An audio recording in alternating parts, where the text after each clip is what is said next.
kung inuuna po natin ang Diyos sa buhay, ay makakapagtiwala tayo, sasamahan niya tayo. Bakit? Sabi ng Diyos humingi ka, bibigyan ka niya. Humanap ka, makakasumpong ka. Kumato ka, pagbubuksan ka niya. Ayun, yung tatlo na yon, kailangan natin yon. Paano? Humanap ka, makakasumpong ka. Pero pagka ikaw lang mag-isa ang naghahanap, maaaring hanap pa ng hanap, nasa tabi mo na, hindi mo pa nalalaman. Kaya yung naghahanap ng mga ginto, mga treasure hunters, meron detector yun Meron nga detector, nahihirapan pa Di makita-kita yung ginto niya masita Pero kung may kasama kang Diyos, makakasumpong ka. Pwede kanyang turuan ng kanyang aral para makatiyak, magkaroon ka ng certainty sa buhay. Whatever happen, mahirap man, wala ka mang masyadong pera, wala ka mang masyadong oportunidad na guminhawa sa buhay, kung may Diyos ka, okay lang kasi si Lazaro, alam ko, maraming hirap na tiniis si Lazaro. Araw-araw, nag-aabang lang siya ng mumo. Yung nahuhulog sa lamesa ng mayaman, yun lang ang pagkain ni Lazaro. Pero he lived a contented life. Kontento siya. Kung yun ang bigay ng Diyos sa kanya, kontento siya. And after all those sacrifices and misfortunes, may mga sugat pa siya, namatay pa siya. After all those sacrifices, naniwala kasi siya sa Diyos. Kaya hindi siya nagpakamatay, hindi siya nagrebelde, na natili siyang pulubi.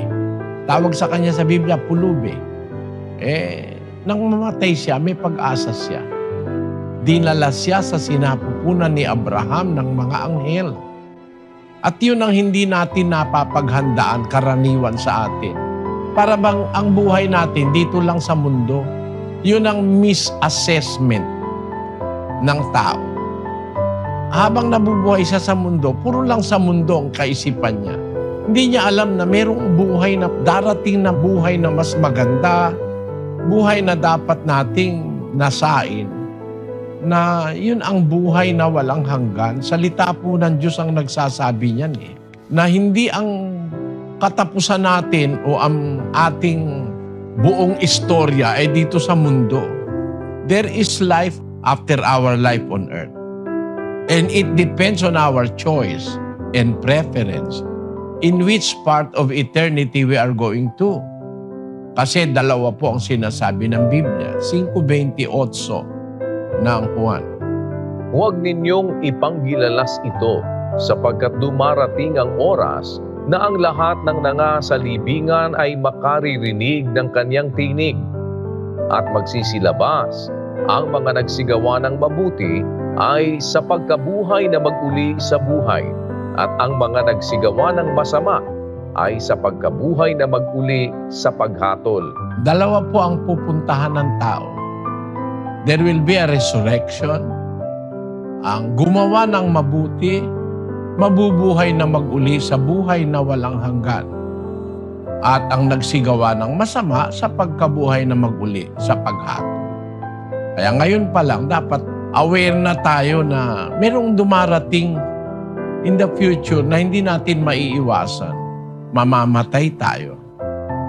Hindi tayo makakaiwas, mamamatay tayo. At sabi sa Biblia, kung paanong itinakda sa mga tao ang mamatay na minsan, pagkatapos nito ay ang paghuhukom. 9:27 ng Hebrew. As it is appointed unto man once to die, but after this the judgment. Meron pong paghuhukom. Kaya dapat napaghahandaan yun. Ang ating pananaw, hindi lamang para magkatrabaho, hindi lang para magkapera, magkapamilya, etc.